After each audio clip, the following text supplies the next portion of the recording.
frères, chers amis, content de vous retrouver, même si c'est dans des circonstances dramatiques, choquantes, bouleversantes, consternantes.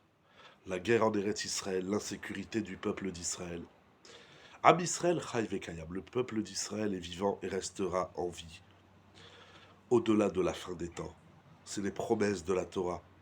L'histoire l'a prouvé que Omdim Bechol Norvador Omdim Alenu Lechalotenu, en chaque génération, se lèvent contre nous des ennemis qui veulent notre mort. Ils le disent clairement.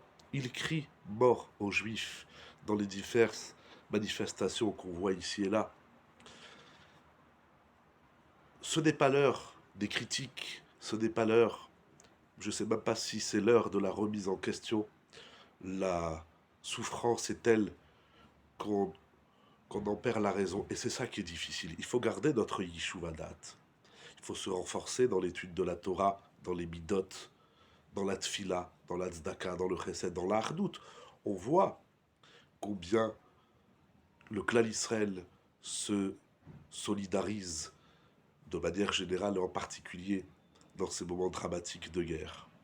Une réflexion, rajoutons, dans les milliers de réflexions qu'il nous faut avoir dans ces moments et dans ces circonstances. Cette attaque s'est produite le jour de Shabbat. Elle a débuté, c'était Simchat Torah, donc Shabbat.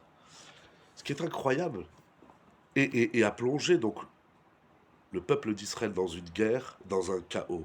J'ai de la famille en Eretz Israël, j'ai des amis, on les appelle, on demande des nouvelles, c'est normal, c'est la moindre des choses que nous puissions faire par solidarité. Il y a plus que cela, bien évidemment, mais au moins, cette ardoute par la télécommunication. Et dans cette réflexion, dans ces multiples réflexions, faut réfléchir sur tout. Tout doit être révisé depuis Aleph pour la Emouna, Bet, Bracha, Gimel, Gmilut, Rasadim, etc. Tout doit être analysé, réfléchi. C'est pas évident. Mais il y a quelque chose qui m'a frappé. C'est que c'était Simchat Torah et Shabbat. Alors déjà, Simchat Torah et Shabbat, c'est énorme en soi. Mais nous allons lire Parashat Bereshit. La Torah nous dit Ve'aretz aïta tohu vavohu. Et la terre était tohu et bohu. Tohu et bohu, c'est une situation qu'on peut dire chaotique, de mélange d'éléments. Ensuite, Akadosh Baruch Hu va ordonner les éléments de la création. Le Shem Mishmuel dans Bereshit ramène un midrash qui est Sheba Shabbat De'ikar tohu vavohu mina olam.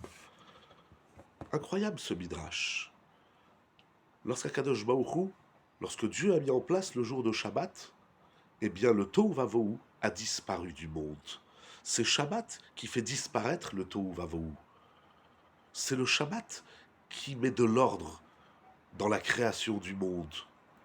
Alors, et c'est la question du Shem Mishmuel, mais voilà que le Tohu Vavohu, lorsqu'on lit le début de Bereshit, on sent que le Tohu Vavohu disparaît petit à petit, le premier jour, que je a créé or, la lumière, etc., jusqu'au sixième jour.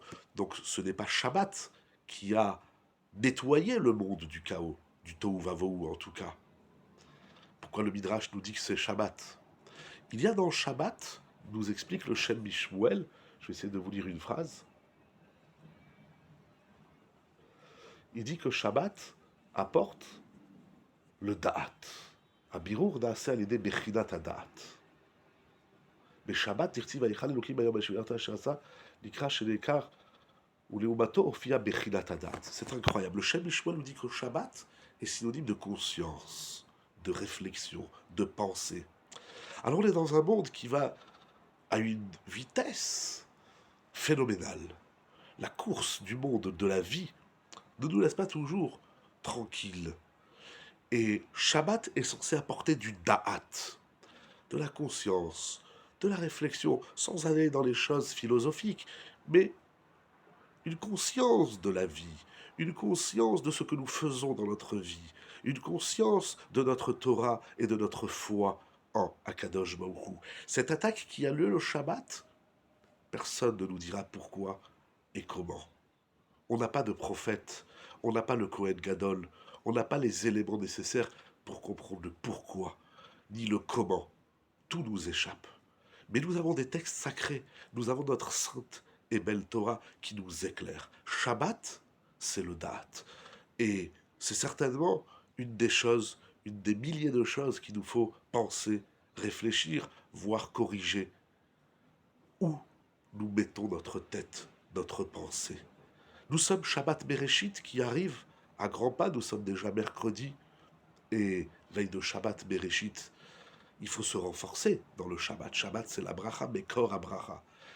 Mais prendre le temps, Shabbat, non pas seulement de dormir et faire la sieste, mais de mettre un petit peu plus de sens et de conscience dans ce que nous faisons dans notre vie, dans nos couples, dans nos foyers, dans notre Torah, dans notre relation avec Akadosh Baruch Hu. Dans ces moments, il faut prier certes pour la délivrance du peuple d'Israël, pour que la paix revienne sur la terre tout entière, et en particulier dans le peuple d'Israël, que les soldats reviennent sains et saufs, que les blessés retrouvent la vie, et que les disparus soient dans le Gan Eden, parce qu'ils meurent uniquement parce qu'ils sont juifs. C'est écrit dans les saints livres de la Torah que celui qui est tué uniquement parce qu'il est juif, il va directement dans le Olam Haba.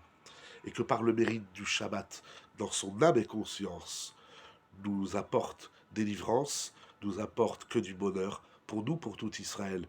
Mais nous ne prions pas que pour le peuple d'Israël. Nous prions qu'à travers le peuple d'Israël se dévoile pleinement la grandeur divine, la clémence divine, la bonté divine, qui est là, que nous ne voyons pas toujours. Et nous avons besoin du Shabbat pour prendre conscience du Chesed Hashem, de la présence d'Akadosh Baruch Hu dans le monde. Prions pour que se dévoile Akadosh Baruch Hu dans toute sa magnificence. Des bonnes nouvelles, des cascades de bonnes nouvelles pour nous et pour tout Israël. Shabbat Shalom ou Mevorach.